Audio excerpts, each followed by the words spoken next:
रितु जी New Zealand से। गुरुदेव भगवान, आपके चरणों में कोटि कोटि नमन। राधा वल्लभ श्री हरिवंश। महाराज जी, मेरे पति आपके द्वारा दीक्षित हैं। दीक्षा के उपरांत मेरे पति मुझे मासिक धर्म के दौरान प्रसाद बनाने से रोकते हैं। मेरी अपने पति में बहुत आसक्ति है और ये अंकुश मुझे उनकी सेवा करने में बाधित करता है। हम दोनों ही कार्यरत हैं और विदेश में रहने के कारण। हाँ, पर शास्त्र तस्मात् शास्त्रम प्रमाणन्ते कार्याकार्यो व्यवस्थितो। यदि उन 3 दिनों में प्रसाद बनाया जाए और पाया जाए तो बुद्धि को भ्रष्ट कर देगा। शास्त्र ऐसा आज्ञा करता है, तो हमें शास्त्र सम्मत ही चलना चाहिए। अगर वो बाल ब्रह्मचारिणी है और वैराग्य युक्त वेशभूषा है, फिर वो मासिक धर्म के प्रभाव से उसको किसी भी सेवाकृत कर्म रोकने की बात नहीं कही गई। पर यदि गृहस्थ धर्म का प्रयोग है शरीर से, तो फिर शरीर को उस पद्धति से चलाना चाहिए जिस धर्म में हम हैं। 3 दिन तक हमको उसका कष्ट सहना चाहिए। कि भाई हमारा भाव बन रहा है तो फिर हम भाव ही रख सकते हैं, शरीर चेष्टा 3 दिन तक नहीं। 3 दिन के बाद फिर अपनी दिनचर्या पुनः करे। 3 दिन तक शास्त्र की आज्ञा है ऐसा ना करे तो फिर ना करे, नहीं तो बुद्धि भ्रष्ट हो जाती है। जब हम शास्त्र आज्ञा का उल्लंघन करके मनमानी आचरण करते हैं तो उससे बुद्धि, सबसे पहला प्रभाव बुद्धि पर होता है। तो हमारे जीवन की ड्राइवर है बुद्धि। तो जब हमारा कर्म हमको मारने आता है तो सबसे पहले बुद्धि का नाश होता है। बुद्धि ठीक निर्णय नहीं कर पाती, वही ड्राइवर तो गलत मार्ग में चल देती है और वहाँ फंस जाता है जीव। बुद्धि का गिरना ही सर्वनाश है। जो प्रायः बड़े बड़े महापुरुषों ने भगवान से ही याचना की कि हमारी बुद्धि शुद्ध हो, हमारी बुद्धि सत्य की तरफ प्रेरित हो, प्रचोदयात् सत्यम परम धीमहि।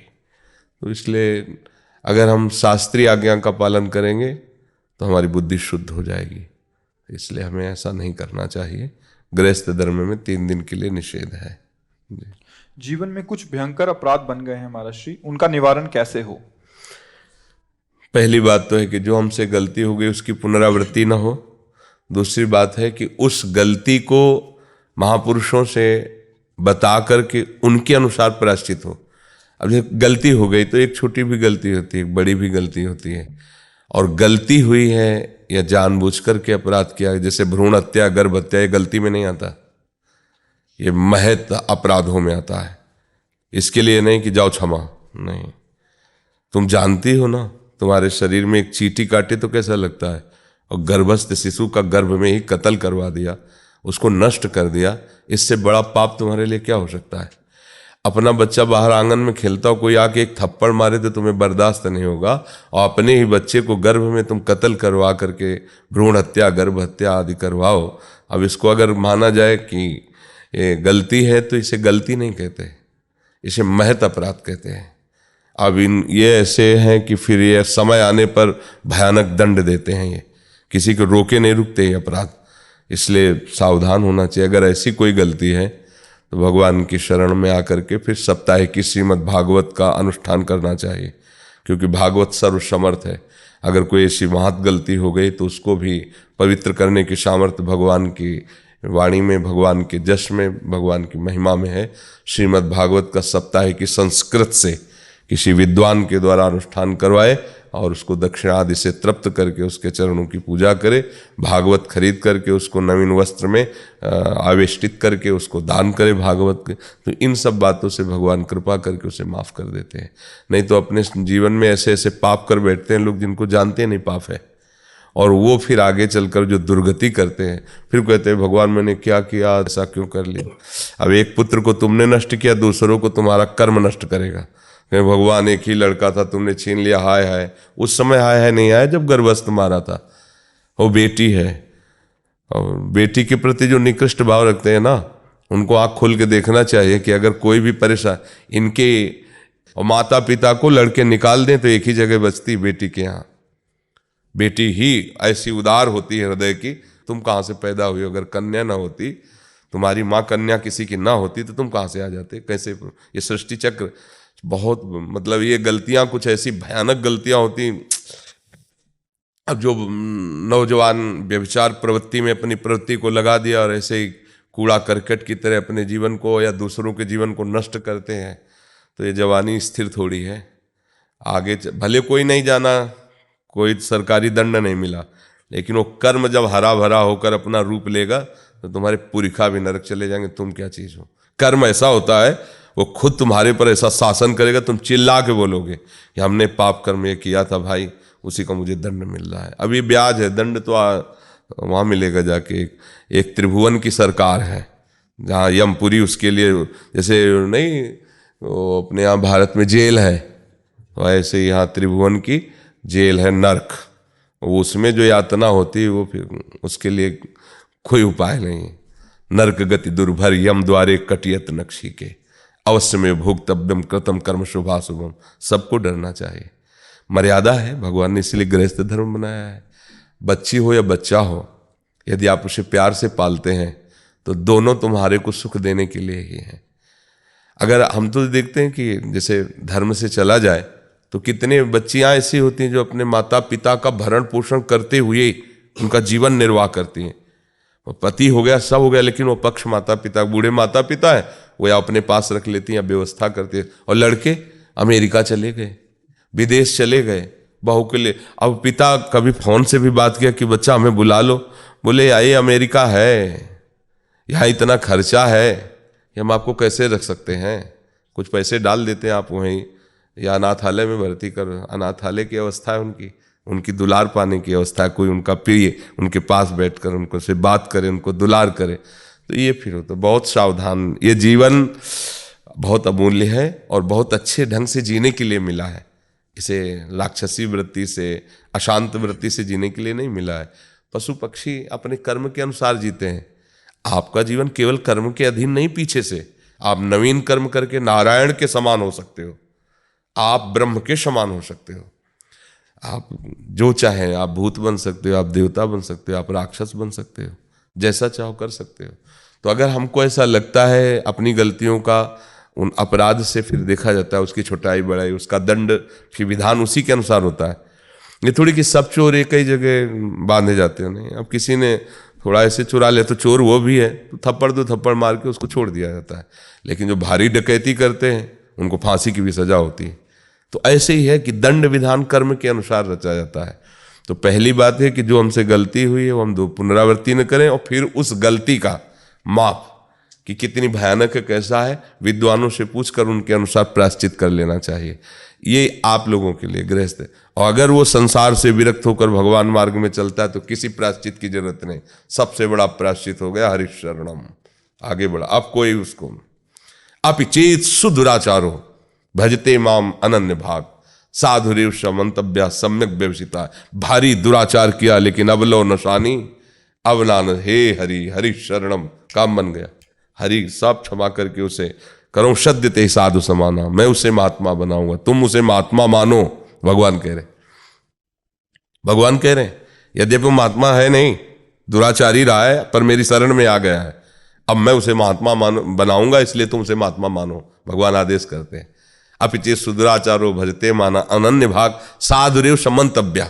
मंतव्य माने मानो, साधुरेव ये साधु ही है, क्योंकि उसने सम्यक रूप से मुझे स्वीकार कर लिया है। अब क्षिप्रम भवति धर्मात्मा, उसी के आगे मैं उसे धर्मात्मा बनाऊं। और जिसे भगवान महात्मा धर्मात्मा बनाए तो कितनी देर लगती है।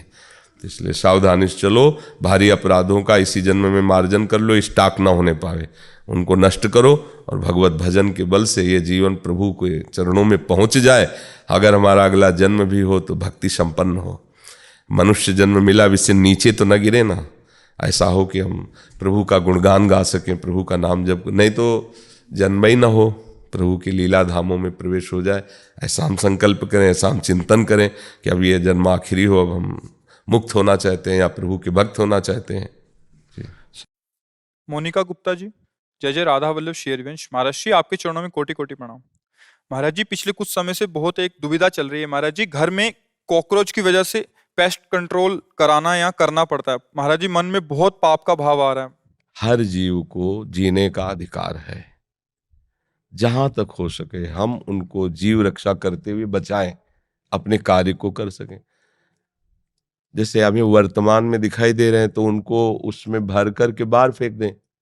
अब जब नहीं दिखाई दे तो ऐसी औषधियां रख दें कि वो उत्पन्न ना हो और वो वहां आवे ना। अब हमें दिखाई दे रहे हैं टहलते हुए, उनके ऊपर ऐसे केमिकल डालें जिससे वो मर जाए, तो पाप तो होगा ही। भोगना पड़ेगा। सब जीव इस भूमि में जीने का अधिकार रखते हैं। तुमने एक घेरे में अपने घर को अपना मान लिया है, लेकिन है तो भगवान का ही।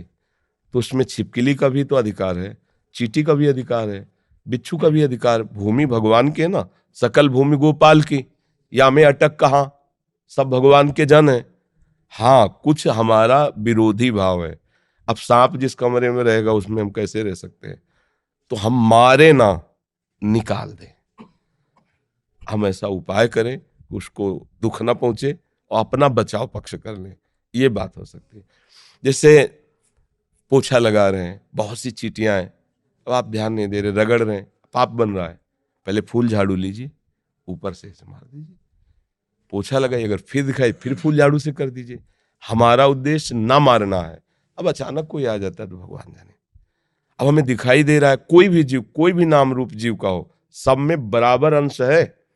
जितना एक हाथी में उतने एक चींटी में, जितना एक महात्मा में उतने कॉकरोच में। वो पावर सब में विराजमान है, कोई ऐसी जगह नहीं जहां वो ना हो। हाँ, ये जरूर है कि अनजाने में जो पाप होते हैं वो भगवान क्षमा कर देते हैं। अब चींटियां हैं, उसके ऊपर आप केमिकल डाल दो, अब आपको दंड भोगना। इसमें भी देखना है, बचाव पक्ष अपना रखना है, लेकिन उसको नष्ट नहीं करना है। किसका प्रश्न था? हाँ, ये आपको देखना है। बहुत सी ऐसी, अब जैसे घर गृहस्थी में ये सब, हमने किसी एक परिवार को देखा, जा रहे थे कि घर की सब छिपकली निकालकर रोड में ईंटों से कुचला था। दुर्गति होगी, कोई संशय नहीं। आपको ऐसा लगता है, हम कहते ठीक है, हमारा उनका विरोधी भाव है, मतलब भोजन में वो शौच न कर दें, भोजन में गिर न जाए, तो आप उनको निकलवा कर बात छोड़ दीजिए। संसार है, मारने जरूरी है, उनकी हत्या करना जरूरी है क्या? मुझे लगता है किसी भी जीव की हत्या करने का अधिकार हमें नहीं है।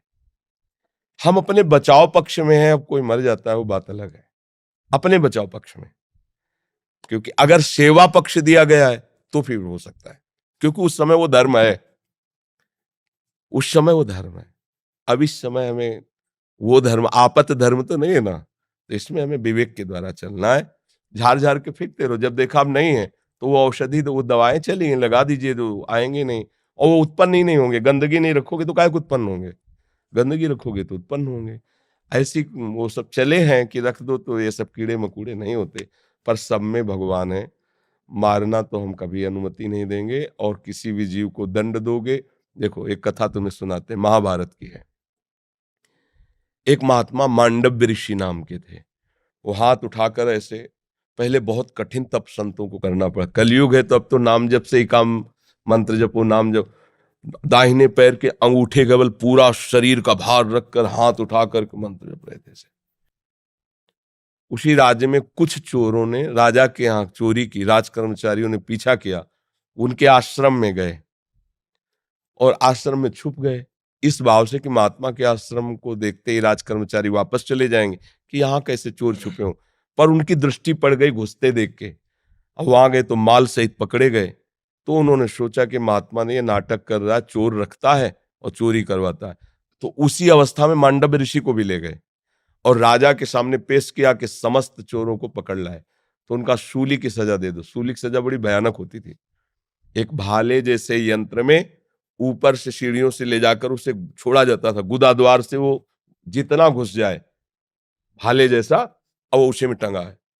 अब प्राण शक्ति जितनी उसकी हो, जितने मिनट जिए, जितने घंटे जिए, कोई कोई घंटों जी जाता था, रक्तस्राव हो रहा है, तड़प रहा है, अब वो केवल एक सूली ऐसे लंबी ऊपर से छोड़ दिया और गुदा द्वार में जितना घुस गया, यहां तक याद। अब वो तड़प तड़प के बड़ी भयानक मृत्यु होती थी। वो महात्मा को भी ऐसे किया गया। वो तो साधारण जीव थे, सब मर गए। जो इस सूली गई गुदा द्वार से अंदर, सुचेतना जागृत हुई, लगाया पद्मासन, उसी पे बैठ गए सूली पे। अब ये तो योगी थे। अब वहां वधशाला में तब जाया जाता है जब दूसरा कोई राजा है, तो 2-4 रोज तो हो ही जाते थे अपराधी। तो दूसरे दिन उतारने गए तो वो तो सब मरे थे और ये पद्मासन में बैठे थे। भाग के गए, राजा से बताया। राजा ने कहा ये तो बड़ा अपराध बन गया, कोई ऋषि आ गया, तुमने वे क्यों नहीं बताया ऋषि? अब आगे गौ करके, ब्राह्मण करके मर्यादा थी कि गौ ब्राह्मण सामने है तो दया कर देते थे ऋषिजन, फिर साप नहीं देते थे। पहले बड़ा पावर मंत्रों का होता था। हाथ जोड़, महाराज हमें बिल्कुल पता नहीं कि ऐसा आप यहाँ कैसे लाए गए, मुझे बिल्कुल पता नहीं, अब मुझे क्षमा कर दीजिए, मैं बिल्कुल नहीं। बोले मुझे आपसे कोई मतलब नहीं, पहले ये निकलवाओ सूली। लाख कोशिश की गई, सूली निकली नहीं, तो उनका काट दो, तो ऐसे काट दिया गया, सूली काट दी गई। सीधे वहां से अंतर्ध्यान हुई, धर्मराज के पास पहुंचे, क्योंकि पावरफुल महात्मा थे। धर्मराज से कहा कि मैंने क्या ऐसा पाप किया जो तुमने दंड विधान किया, क्योंकि ऊपर हाई कमान तो वहां है ना, क्रिया यहां दिखाई दे रही, कारण तो वहां है ना, पूरा हिसाब किताब उनके पास। तो बड़े गुस्सा में थे। तो उनका गुस्सा मत होइए महाराज, आप देख लीजिए, जैसे अपने है ना कि रिवर्स करके फिर वही सीन चला के दिखा दी टीवी में, तो वहां उन्होंने सीन दिखाई, ये 8 वर्ष के बच्चे हैं, खेल खेल में तितली को पकड़ा और उसकी गुदा के द्वार में बम्बूल का कांटा डाल दिया और छोड़ दिया। तड़प तड़प के वो तितली काफी समय में, बम्बूल का कांटा बड़ा होता है, तो जानते उसका परिणाम क्या आया? सूली उनके गुदा में डाली गई महात्मा होने पर भी। अच्छा, गुदा से कांटा निकाला नहीं तो सूली निकली नहीं। ये केवल मुंह जबानी कथा नहीं, महाभारत में भगवान व्यास देव जी ने इसको लिखा है। तो उनका नाम हुआ अणिमांडव्य। तब उन्होंने कहा कि हम नया नियम बनाते हैं, 14 वर्ष तक के बालक के पहले के अपराध जो है वो नहीं माने जाएंगे, वो मैं क्षमा करने का विधान बनाता हूं। और तुम मुझे बालक को इतना बड़ा दंड दिया उस खिलवाड़ का, इसलिए तुम मृत्यु लोक में जाओ, 100 वर्ष के लिए मैं तुम्हें शाप देता हूं। तो वही विदुर जी के रूप में आए, साक्षात धर्मराज। अंश से युधिष्ठिर है, लेकिन साक्षात धर्मराज विदुर जी के रूप में आए। अणिमांडव्य ऋषि के आज भी वसूली वैसी है। अब आप सोचो, एक महात्मा इतना बड़ा पावरफुल, जो न्यायाधीश को भी मृत्यु लोक में भेज दिया दंड देके, उसकी सूली नहीं निकली, तो आप काकरोच को या किसी जीव को, मुझे लगता है कि हिसाब हिसाब है, तो बचो, ऐसे कर्म मत करो जिससे पाप हो। हम 100 बार झाड़ के फेंक देंगे बाहर, वो डस्टबिन नहीं होते, डस्ट पेन क्या कहते हैं, हाँ फेल, हम तो देहाती आदमी यार, तो बाहर फेंक दे। से नाम जप करो, पवित्र रखो, पहले से केमिकल ऐसा रख लो जिससे वहां उनकी उत्पत्ति ना हो। आप देख के डालोगे कि ये डाल, अब वो सीधा हत्या है, वो आपको अपराध लगेगा। दिनेश कुमार जी। श्री हरिवंश पूज्य सदगुरु भगवान के चरणों में कोटि कोटि प्रणाम। महाराज जी, मेरा निवेदन यह है कि जो इस शरीर की धर्म पत्नी है वो मेरा कहना बिल्कुल नहीं मानती। यदि आपका मन ही आपका कहना नहीं मानता तो दूसरे की बात क्या है? प्रश्न अपनी उपासना को परिपक्व करने के लिए किया जाता है। पत्नी शरीर संबंध है और मन हमारे भगवत संबंध में बाधक है। वही तुम्हारी बात नहीं मानता तो बाहर का प्रश्न मत करो, अपने मन को संभाल लो, सब ठीक हो जाएगा। अपने मन को संभाल लो, अपने मन को भगवदाकार कर लो, प्रियाजू के चरणों में समर्पित कर दो, तो आपको पत्नी पत्नी नहीं दिखाई देगी, उसमें जगतपति दिखाई देगा कि हमारी वासना की पूर्ति के लिए मेरा प्रभु मेरी पत्नी रूप लेके आया। समस्या का समाधान। तुकाराम जी महाराज, विठ्ठल विठ्ठल विठ्ठल केशव विठ्ठल विठ्ठल विठलाम, वो पानी भर के ला रहे थे, हर समय विठ्ठल विठ्ठल लगा रहता है, घर में खाने को नहीं, विठ्ठल विठ्ठल विठ्ठल। और गए खूब जाके कटु वचन बोले, पूरा मटका पानी के ऊपर फेंक दिया ऐसे ऊपर। तो गए भाग्यवान, हमने तो सुना था जो गरजते बरसते ले, तो गरजी भी और बरसी भी, विठ्ठल विठ्ठल विठ्ठल। कुछ भक्त लड़ाई थोड़ी लड़ता है, भक्त तो कृपा देता है। गन्ना 4-5 किसी भगत ले दिए थे तो घर ले जा रहे थे, 2-4 बच्चे रास्ते में मिल गए, वो मांगे तो दे दिए, एक गन्ना बचा। पत्नी ये दूर से देख रही थी, गए और एक गन्ना, उनका 4 और थे, बांट दिया ना। ये कुछ कमाता भी नहीं, जो मिलता भी है वो बांट देता, पूरा गन्ना टूट गया।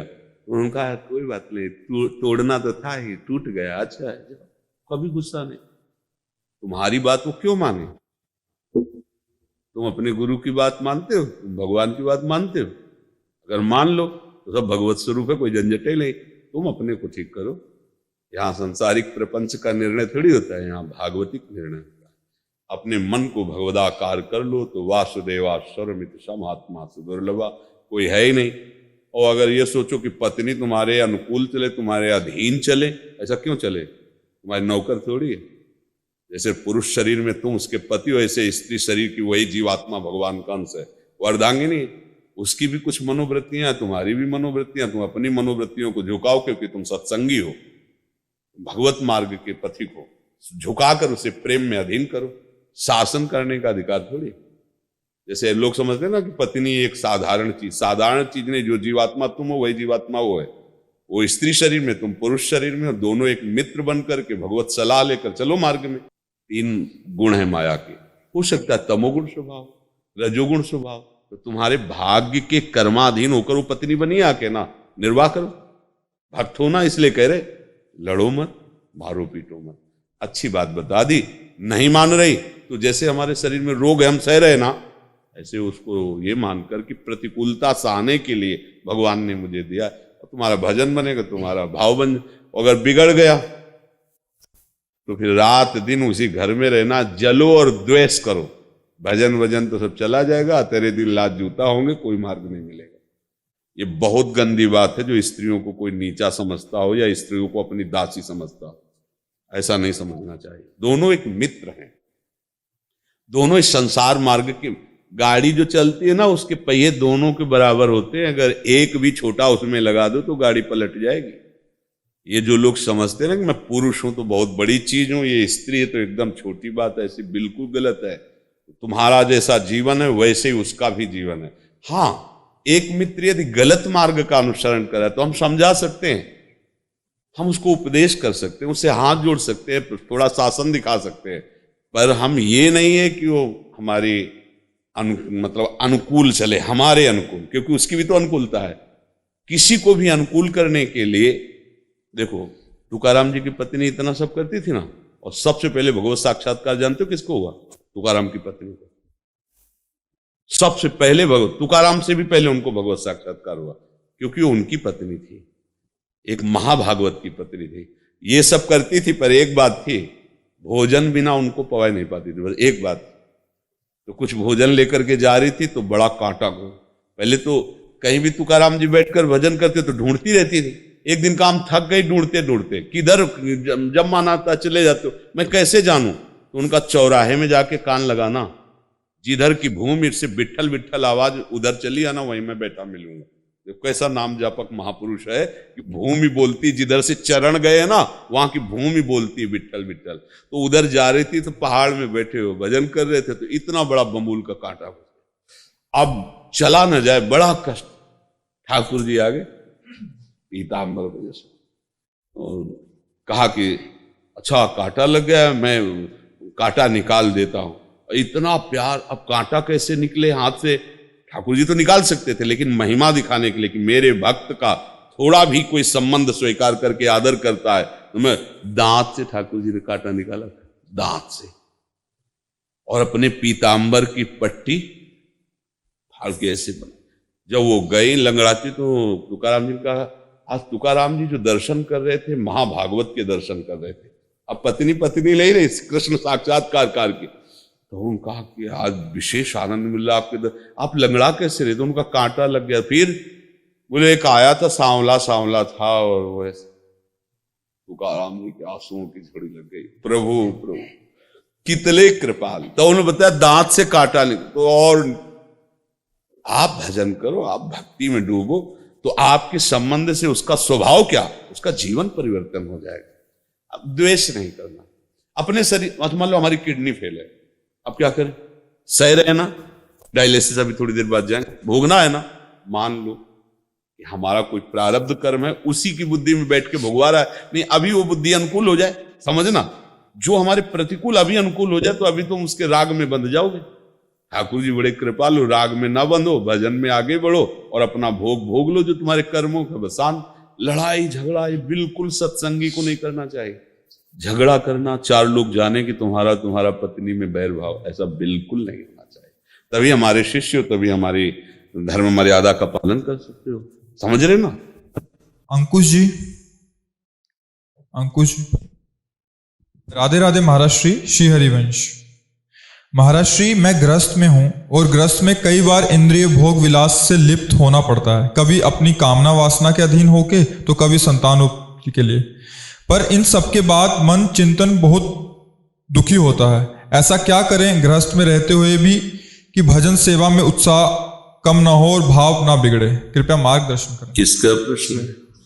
हाँ, बात यह है कि देखो, चाहे गृहस्थ में चाहे जिस मार्ग में, जो काम है इसका काम है सत्य चिंतन में बाधा पहुंचाना, और इसकी पूर्ति के बाद तृष्णा पैदा होना, अपूर्ति में क्रोध पैदा होना। काम से कभी किसी को विश्राम में शांति तो मिलती ही नहीं है, ये तो पक्की समझ लो। हाँ, गृहस्थ धर्म में इस काम का सेवन गृहस्थ धर्म के पालन के लिए होता ही है। कोई भी हो जो गृहस्थ स्वीकार किए तो ये काम लीला होती ही है। अब इसको संयमित भी किया जा सकता है, बस इसमें एक सुधार करना है। छूट नहीं दे देने की हम गृहस्थ हैं तो चलो भाई, ऐसा नहीं। आप जितना लंबा समय निकाल सकते हो उतना निकालिए। फिर जब कभी ऐसा संयोग हो तो प्रभु को पहले प्रणाम कीजिए, क्योंकि चोरी तो नहीं कर रहे ना, कोई गंदा आचरण तो करने दूसरे के साथ जाने, अपने घर का विषय है ना। प्रभु को प्रणाम के, नाथ अब आप ही देख लो, इसमें उतरना ही पड़ रहा है, चाहे आप हमारी वासना समझो चाहे हमारी पत्नी की वासना समझो। अगर आपको परमार्थ में उन्नति चाहिए तो हमारी बात समझना, उसको भी हमें भजन बनाना होगा। अगर उसके लिए अलग से समय तुमने दिया कि आधा घंटा काम को दिया, तो 24 घंटा पे पानी फेर सकता है, इतना बलवान है। उसमें भी प्रभु को प्रणाम करके हम स्मरण कर सकते हैं, ऐसा नहीं कि स्मरण नहीं कर सकते। राधा राधा राधा राधा, तो आप देखना फिर वो चेष्टा आपके भजन को नहीं रोक पाएगी। और अगर आपने केवल उसको समय दे दिया काम को, फिर आपको पश्चाताप होगा, क्योंकि भक्त हो, शरणागत हो, फिर आपको परेशानी। और इसमें जाना ही पड़ेगा। दोनों पक्ष जब तक राजी नहीं होंगे तब तक लंबा समय ब्रह्मचर्य नहीं रहा जा सकता, और नहीं रहना चाहिए सिद्धांता। क्यों? आप तो मान लो सत्संग सुन रहे हो, आप थोड़ा समझ रहे हो, और उसने आपको पति माना है। अगर वो कामना के वशीभूत है, आप उसके अनुसार नहीं चलते, वो गलत मार्ग में चली गई, तो आपका धर्म गया। इसलिए ऐसा नहीं कि हमारी जो मर्जी होगी सो करेंगे। हमने पाणी ग्रहण तो इसीलिए इतना किए, हम दोनों मिल के चलेंगे, तो उसको भी राजी करना चाहिए कि अधिक समय तक हम संयम में रहें। फिर कभी ऐसा उसको लंबा समय खींचे, और जब उस क्रिया में जाए तो पहले प्रभु को प्रणाम करे, गुरु को प्रणाम करे, और चेष्टा करे कि नाम ना छूटे। अगर छूट भी जाए तो नाम का बहुत अंतराय ना हो। मान लो आधा घंटा हो गया, नाम ही स्मरण नहीं आया, अगर इसमें इतनी तुम सावधानी कर लेगे तो मान लेना वो भी भजन हो जाएगा, और आपके भजन में बिल्कुल विक्षेप नहीं पड़ेगा। आप जैसे एक सिद्ध संत, ऐसे आप उस मार्ग के, और एक दिन दोनों के हृदय में वो नाम ऐसी घृणा पैदा करेगा कि आप आजीवन के लिए विश्राम को प्राप्त हो जाएंगे। अभी आपके आने के पहले ही 22-23 का बच्चा होगा, 18-20 की बच्ची होगी। अभी हमें लगता है 2-2.5 वर्ष ब्याह के हुए होंगे, और 1.5 वर्ष से ब्रह्मचर्य, और कहते आजीवन ब्रह्मचर्य, कोई संतान उत्पन्न नहीं करेंगे, बस हमें आप आज्ञा करो, हम वृंदावन वास करके। अब ये आश्चर्य नहीं तो और क्या है। अब सत्संग रोज सुनता है, और दोनों राजी होकर कोई संतान उत्पन्न नहीं करेंगे, और हम ब्रह्मचर्य से, ये बात मतलब आपको आश्चर्य नहीं लगेगी? गृहस्थ है आजीवन। अच्छा, साधु महात्माओं से कोई झूठ थोड़ी, ऐसे कोई को लेबल थोड़ी लगवानी है, तो गृहस्थी में भाई के पोस्टर छपवाना हो कि हम भाई आजीवन, ऐसा नहीं। हमको त्यागी कोई कह सकता है, लेकिन उनको त्यागी कभी कोई नहीं कहेगा, और सच्चे वो त्यागी हैं। कोई भी त्यागी बैरागी डरेगा, बस दर्शन कर ले, बाहर दूर नजदीक नहीं। और वो साथ खाना, साथ सोना है, सोना भी साथ है। मतलब नौकरी कर रहा तो एक फ्लैट में रह रहा होगा, एक कमरे में रह रहा होगा, अभी थोड़ी कि अलग अलग कमरे, अलग अलग सैया, और ब्रह्मचर्य, मतलब ये तो कमाल की बात हो गई। तो गृहस्थ हैं कि वो महान त्यागी है, समझना पड़ेगा, पर उनका त्याग कोई जानता नहीं। कितने ऐसे गृहस्थ हैं, हम आपको अपने पास में कितने ऐसे गृहस्थ बच्चे हैं, ये केवल सत्संग और भगवत कृपा। तो आप भी तो गृहस्थ हो ना। पर एक बात जरूर ध्यान रखो, यदि आपका दूसरा साथी, तो फिर आपको संभालना पड़ेगा ना चाहते हुए भी, क्योंकि उसने ये नहीं सोचा था, वो तुम्हें केवल पति मान के स्वीकार किए थे, तो तुमको वैसे ही व्यवहार रखना पड़ेगा। उसके सामने ज्यादा भक्ति का ऐसा रोल कि नहीं, अब हमसे तुमसे मतलब नहीं। तो फिर अगर वो गलत मार्ग में गई तो आपने हाथ पकड़ा था, तो कैसे हाथ पकड़ा? फिर आप गलत मार्ग में उसको पहुंचाने के लिए पकड़ा था क्या? तो ये चीजें ध्यान रखना चाहिए और उस समय भगवत स्मरण करते रहना चाहिए, तो कोई भी बाधा परास्त नहीं कर पाएगी। गृहस्थ कोई निंदनीय मार्ग नहीं है। हम लोग गृहस्थी में ही पैदा हुए हैं, चाहे जितना बड़ा महात्मा हो, आकाश से नहीं टपका। और गृहस्थी में पैदा हुआ तो संकल्प से नहीं पैदा हुआ, काम से पैदा हुआ। सार्थक हो गया उनका काम, जिनके यहां भगवान की भक्ति करने वाला बच्चा, देशभक्त, भगवत भक्त, परोपकारी, सार्थक हो गया गृहस्थी। पहली बात। दूसरी बात, कोई भी विरक्त का भरण पोषण गृहस्थ से ही होता है। कपड़ा, भोजन, दवाई, सब, वास, श्री जी किससे करवा रहे हैं? गृहस्थी से तो करवा रहे ना। तो गृहस्थ धर्म इन आश्रमों का दाता हुआ। वानप्रस्थ, ब्रह्मचर्य, संन्यास श्रेष्ठ ये है, समझना। श्रेष्ठ ऊपर के फ्लोर है, लेकिन गौर से देखो, अगर नींव ना हो तो ऊपर का फ्लोर क्या होगा? गृहस्थ नींव है मकान की। वानप्रस्थ, ब्रह्मचर्य, संन्यास, यह है फ्लोर। नींव क्या है?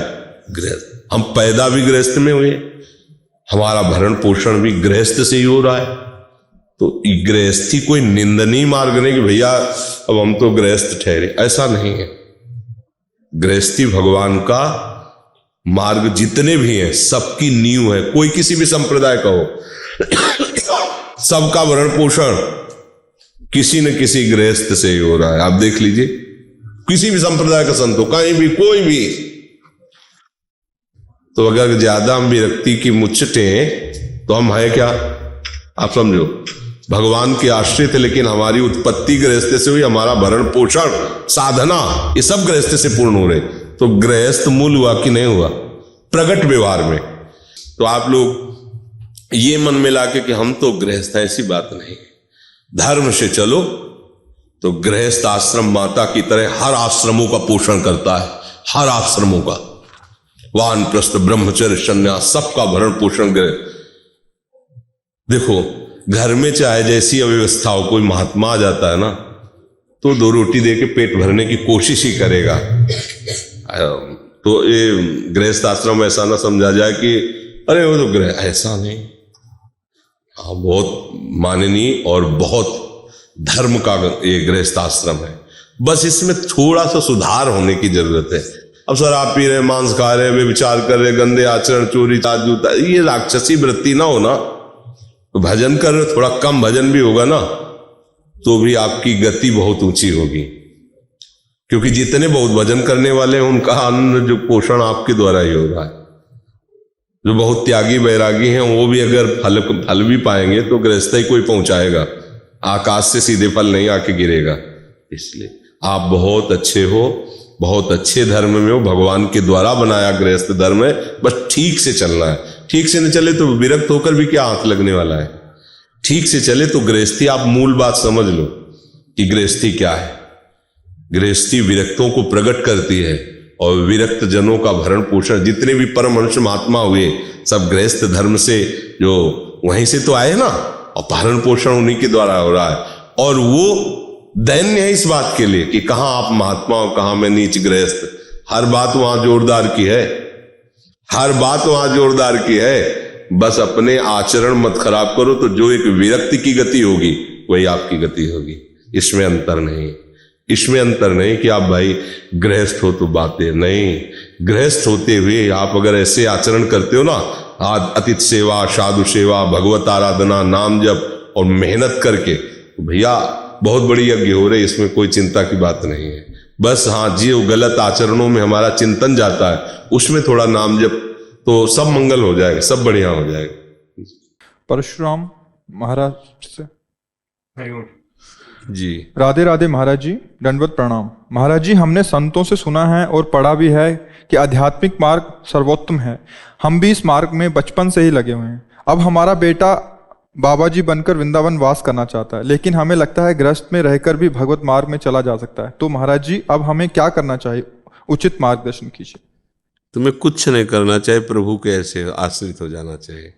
न तुम्हारा बेटा है न तुम हो, तुम भी प्रभु के हो और वो भी प्रभु का है। अगर प्रभु से अपने मार्ग में लेना चाहते हैं तो तुम्हारा पिता होना धन्य हो जाएगा। सही मार्ग, अध्यात्म मार्ग आपने कहा कि उत्तम मार्ग है। अगर वो वास्तविक भक्त बनना चाहता है तो तुम्हारा पिता होना सार्थक हो गया, तुम्हारी गृहस्थी सार्थक हो गई। नौटंकी नाटक नहीं करना चाहिए बाबा जी बन के। बढ़िया माता पिता की सेवा करे, ब्याह करे, गृहस्थी में रहे, खूब भजन करे, उससे भी भगवत प्राप्ति होती है। पर यदि मन निवृत्ति को प्राप्त हो रहा है कि अब मुझे संसार में नहीं फंसना, तो प्रणाम है उस भाव को, और वो वैराग्य लेकर भगवान के मार्ग में चले तो परिवार भी धन्य हो। ईमानदारी से भजन करे ना तो भगवान कृपा करके उस परिवार का भी उद्धार कर देते हैं। तो आप घाटे में तो हो नहीं, यदि वो सही मार्ग का अनुसरण करे तो। शब्द इसलिए सही मार्ग का कि पाखंड का आश्रय न ले। हमें लगता है इस देखो पाखंड के मार्ग में तो बिल्कुल नहीं चलना चाहिए। तो ये बात किसी भी विरक्त होने वाले को पहले समझना चाहिए कि जीवन में हम कहीं इधर उधर दृष्टि नहीं डालेंगे, बेईमानी नहीं करेंगे। बेईमानी का तात्पर्य भगवत मार्ग से बेईमानी कपट नहीं करेंगे। जो हमारे परंपरा का मार्ग उस पर चलेंगे तो चल देना चाहिए। थोड़ा भी स्त्री में आसक्ति हो, भोगों में आसक्ति हो तो बिल्कुल ये खतरनाक खेल है, बिल्कुल खतरनाक खेल है। किया कराया सब मिट्टी हो जाएगा। इसलिए गृहस्थी में जाना चाहिए। अगर यह कि प्राण त्याग सकते हैं, गलत नहीं चलेंगे, तो आ जाओ, ये निवृत्ति का मार्ग है, फिर इस पर चल लो। समझ रहे ना।